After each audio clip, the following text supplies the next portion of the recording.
Okay, TBH Labs နေကြိုဆိုပါရစေကျွန်တော်တို့ဒီနေ့မှာနောက်ထပ်ရောက်လာမဲ့ Flagship ဖုန်းတွေရဲ့အုံနောက်ဖြစ်လာမဲ့ Snapdragon 888အကြောင်းလေးပြောမယ် Snapdragon 888လို့ပြောမလား Snapdragon 888လို့ပြောမလားပြောချင်တယ်လို့ပြောလို့ရတယ်ဆိုတော့ကျွန်တော်တို့ကတော့888ဆိုတာလေးကိုပို့ကြိုက်တယ်ဆိုတော့ Snapdragon 888ကတကယ်တော့အရင်တုန်းကသတင်းတွေထွက်ပြီးသား Snapdragon 875ပါနာမည်လေးပဲပြောင်းနေတာပါ888ဆိုတော့ဘယ်ပြောမလဲနည်းနည်းနာမည်ကြီးကနည်းနည်းပို့လူရှိန်နေဗျာပြီးတရုတ်တွေလည်းပို့ကြိုက်လိုက်မယ်SoC ဆိုတာသိတဲ့အတိုင်းပဲ CPU, GPU, ISP, modem အကုန်လုံးပေါင်းထားတာဆိုတော့ဒီနေ့ပဲအသီးသီးမှာဒီ83လုံးလေးပေါ့နော်888လေးကဘာတွေထူးခြားမလဲဆိုတာကိုကြော်ညာလေးပြင်ကြည့်ကြမယ်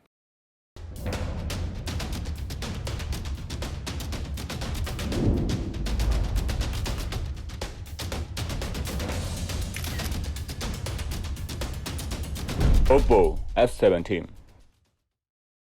ပထမဆုံးအနေနဲ့ architecture အကြောင်းပြောမှာပါနော် Snapdragon 888က5 nanometer architecture ပေါ်မှာသုံးထားတဲ့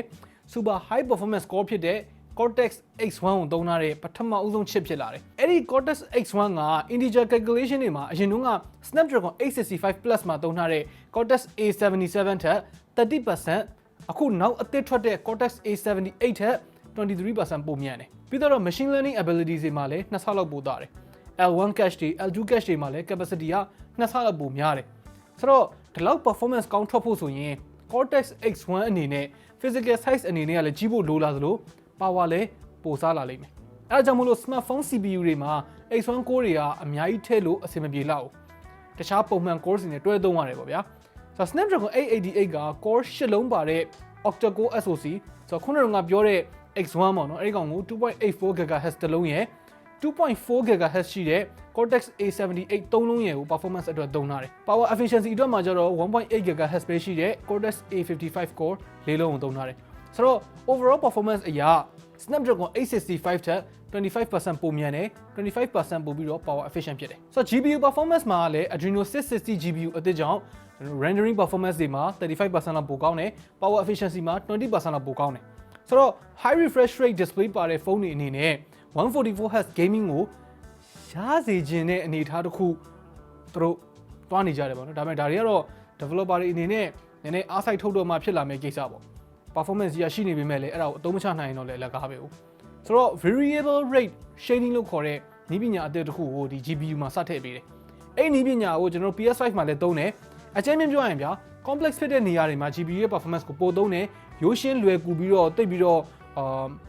တွက်ချက်စရာမလိုတဲ့ဥပမာအဖြစ်ဒီနောက်ကနံရံကြီးလိုဟာမျိုးပေါ့အဲ့ဒီဘိုင်းတွေမှာ processing power ကို short သုံးလိုက်တယ်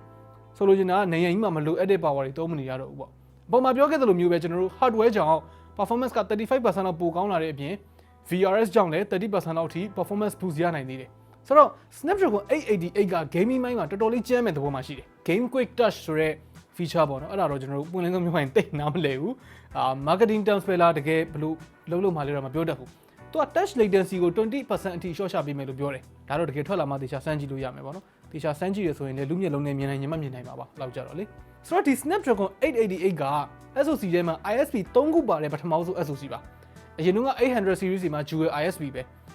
ISP ဆို image signal processor ကိုပြောချင်တာဗျာဆိုတော့မတူညီတဲ့ camera stream 3ခုကိုတပြိုင်တည်း process လုပ်ပေးနိုင်တယ်အဲ့ဒါနေရာတော်တော်များများမှာအသုံးဝင်နိုင်တယ်ပထမတစ်ခုကတော့ camera 3ခုကနေပြီးတော့ 4K HDR stream 3ခုကိုတပြိုင်တည်းရိုက်တာဆိုတော့ကျွန်တော်အနောက်က ultra wide ကလည်းရိုက်နေမယ်ရိုး wide main camera ကလည်းရိုက်နေမယ်ရှေ့က selfie camera ကလည်းရိုက်နေမယ်သုံးခုစလုံးကို 4K HDR နဲ့တပြိုင်တည်း process လုပ်ပေးနိုင်တယ်ဒါမှမဟုတ်28 megapixel photo 3ခုကိုတပြိုင်တည်းရိုက်တာမျိုးလည်းလုပ်လို့ရတယ်ပြီးတော့ camera တစ်ခုချင်းစီကကိုယ်ပိုင် ISP ရှိနေပြီးသားဖြစ်တဲ့အတွက် ultra wide ကနေ tele ကနေ wide အဲ့လိုမျိုးပြောင်းတာတွေမှာ transition တွေကပိုမြန်လာမယ်ပိုပြီးတော့ smooth ဖြစ်လာမယ်ပေါ့နော်ပြီးတော့မတူညီတဲ့ exposure ရှိတဲ့ image တွေကိုတပြိုင်တည်းရိုက်ပြီးတော့ပိုကောင်းတဲ့ HDR image တွေကိုလည်းထုတ်ပေးနိုင်စွမ်းရှိတယ် HDRF image format နဲ့ 10bit HDR photo တွေကိုလည်းရိုက်ကူးပေးနိုင်မယ်ပြီးတော့ 4K 120 fps video တွေကိုလည်းရိုက်လို့ရမယ်ဓာတ်ပုံပိုင်းမှာတစ်စက္ကန့်ကို12 megapixel resolution ပုံ120ရိုက်လို့ရတယ်ဒါကတော့SoC က capable ဖြစ်တဲ့လုပ်ပေးနိုင်တဲ့အပိုင်းတွေပါဒါပေမဲ့ဒီ Snapdragon 888ပါတဲ့ဖုန်းတွေတိုင်းမှာဒီ feature တွေပါလာမယ်လို့မဟုတ်ဘူးဒီ feature တွေကို Snapdragon 888က support လုပ်ပေးနိုင်တယ်လို့ပဲပြောတာဖုန်းထုတ်တဲ့ company ပေါ်မှာမူတည်ပြီးတော့ဘယ် feature တွေကိုတော့ဖြင့်ထည့်ပေးမယ်ဘယ် feature တွေကိုတော့ဖြင့်မထည့်ပေးဘူးအဲ့လိုမျိုးရှိလာနိုင်တယ်ပေါ့နော် connectivity ဘိုင်းမှာလည်း Snapdragon 888ကအကျန်းဆုံးပဲသူမှမကြမ်းဘူးသူကြမ်းမလဲပေါ့နော် Snapdragon 865G modem အသစ်ကိုသုံးထားတယ်အရင်လိုမျိုး external chip မဟုတ်တော့ဘဲနဲ့ integrated modem ဖြစ်သွားတယ် integrated modem ဖြစ်သွားတဲ့အတွက် power efficiency ဘက်မှာတိတိတသားပိုကောင်းလာတယ် sub 6 GHz wave ကိုရော millimeter wave ကိုရော support လုပ်တယ် really shit ဒီက millimeter wave မရဘူး damn ပြီးတော့ Wi-Fi connectivity ဘက်မှာလည်း 2.4 GHz 5 GHz အပြင် Wi-Fi 6E လို့ခေါ်တဲ့ 6 GHz band ကိုပါ support လုပ်နိုင်လိမ့်မယ်တော်တော် low range ဖြစ်သွားမှာပဲเนาะ6 GHz ဆိုဒါမှစွမ်းကြမ်း short burst interference မရှိတော့ဘူးเนาะသူများတွေက6 GHz မှာမသုံးတော့ဘူးဒါပေမဲ့6 GHz support လုပ်တဲ့ modem ရှိဖို့တော့လိုတာပေါ့ဆိုတော့ mobile Wi-Fi speed တွေထဲမှာအမြန်ဆုံး 3.6 gigabit per second အထိရမယ်လို့ပြောတယ် Wi-Fi latency ဘက်မှာလည်းပိုနည်းမယ်ဆိုတော့ cloud gaming တွေဘာညာတော့ပိုကောင်းလာလိမ့်မယ်ပေါ့နော်ဆိုတော့ connectivity အပိုင်းကတော့ကျွန်တော်တို့အတွက်အရင်ထူးခြားမှာတော့မဟုတ်ဘူးမြန်မာနိုင်ငံမှာ 5G support ရော Wi-Fi 6E ရဖို့အတွက်ကောနည်းနည်းကြာအောင်မယ်ဘာပဲပြောရလာမယ်ဆိုရင်တော့ဒီကောင် future proof ပေါ့နော်အဆင်သင့်ဖြစ်နေမှာပါ AI ဘိုင်းမှာလည်း hexagon 780ကိုသုံးပြီးတော့26 stops အထိရမယ်အရင် Snapdragon 865မှာတော့15အထိပဲရခဲ့တာပေါ့နော်ဆိုတော့ AI ဘိုင်းနဲ့ပတ်သက်တဲ့ text တွေမှာ power efficiency ဘိုင်းမှာလည်း performance per watt က3ဆလောက်ပိုကောင်းလာတယ်ဆိုတော့ရိုးရှင်းလွယ်ကူတဲ့ AI text တွေရဲ့ 80% လောက်က sensing hub ကနေလုပ်ပေးမယ် hexagon processor ကိုမသုံးတော့ဘူးဆိုတော့ power စားတက်တာမယ်ဥပမာအဖြစ် lift to wake တို့ activity detection တို့ hey google တို့အဲ့ဒါမျိုးတွေမှာ power စားအသီးတက်သွားလိမ့်မယ် security ဘိုင်းမှာလည်း Snapdragon 888မှာ feature အသစ်နှစ်ခုပါတယ်ပထမတစ်ခုကဓာတ်ပုံတွေရိုက်တဲ့အချိန်မျိုးမှာ cryptographically seal လုပ်ပေးမယ်ဆိုတော့ရိုက်ထားတဲ့ဓာတ်ပုံတွေကို authentic ဖြစ်ကြောင်းသက်သေပြအောင်လုပ်ပေးနိုင်တယ်ပေါ့နော်ဒါက internet ပေါ်မှာမယုံရတဲ့ misleading ဖြစ်စေတဲ့ content တွေကို short ချဖို့အတွက်ရည်ရွယ်ပြီးထုတ်ထားတာဒါပေမဲ့ Snapdragon 888ပါတဲ့ဖုန်းနဲ့ရိုက်မှတော့ရမှာပေါ့နော်နောက်တစ်ခုကတော့ hypervisor ဆိုတဲ့ feature ပါဒါကကြတော့ hardware တစ်ခုထဲမှာပဲ multiple OS တွေကို run နိုင်အောင်လုပ်ပေးထားတယ် OS တစ်ခုက security ဘိုင်းပေါက်ကြားမှုမျိုးရှိတယ်ဆိုရင်တော့မှတခြား OS မှာထိခိုက်မှုမရှိအောင်လုပ်ထားတယ်အဲ့ဒါကတော့ဖုန်းတွေတော့မဟုတ်ဘူးထင်တာပဲဆိုတော့ဒီ feature တွေကတော့ ARM based tablet တွေ computer တွေလိုမျိုးပေါ့နော် virtualization လုပ်လို့ပိုကောင်းတဲ့ platform တွေမှာတော့ဖြစ်ဖို့ပိုများပါတယ်